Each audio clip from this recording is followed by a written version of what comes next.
एक छोटे से गांव में एक कुम्हार माधव रहता था।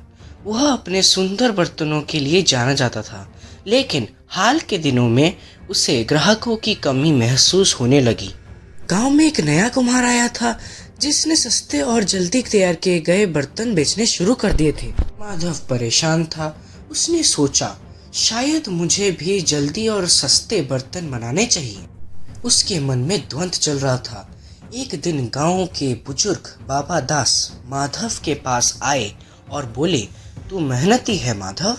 याद रख, मेहनत का कोई शॉर्टकट नहीं होता, लेकिन एक बात ध्यान रखना, तू अपनी मेहनत से कभी हार मत मानना। माधव ने उनकी बातों पर गंभीरता से विचार किया। उसी दिन उसने तय किया कि वह अपने कला से समझौता नहीं करेगा। उसने अधिक मेहनत से काम करना शुरू कर दिया। रात रात भर जागकर बर्तन बनाता, हर बर्तन को एक अनोखी पहचान देता। बर्तन पर की गई बारीकी और सुंदरता उसके ग्राहकों को भी दिखाई देने लगी। लेकिन कुछ समय बाद उसके काम का फल दिखने में देरी होने लगी। ग्राहक अभी नहीं कुमार के पास जा रहे थे। माधव को लगा उसकी मेहनत बेकार जा रही है। उसने सोचा, क्या सच में परिश्रम का कोई फल नहीं? एक दिन गांव में एक बड़ा मेला लगा। हर दुकानदार ने अपने बर्तन और अन्य सामान बेचना शुरू किया। माधव ने सोचा, अगर इस बार भी मेरे बर्तन नहीं बिके तो मैं यह काम छोड़ दूंगा।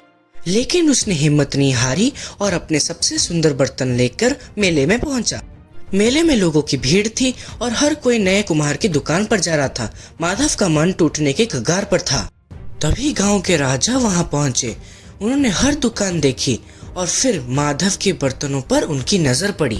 उन्होंने एक एक बर्तन को ध्यान से देखा, उसकी बारीकी, कारीगरी और सुंदरता की तारीफ की। राजा ने कहा, यह बर्तन न केवल सुंदर है बल्कि इनमें मेहनत और लगन का जादू है। ऐसे बर्तन सस्ते नहीं हो सकते क्योंकि इनमें सच्ची कला छुपी है। राजा ने माधव के सभी बर्तन खरीद लिए और वहां खड़े लोगों ने भी उसकी कला की सराहना की। जल्द ही मेले में माधव की दुकान सबसे लोकप्रिय हो गई। उसे समझ आ गया कि मेहनत कभी व्यर्थ नहीं जाती, भले ही उसका फल मिलने में समय क्यों न लग जाए।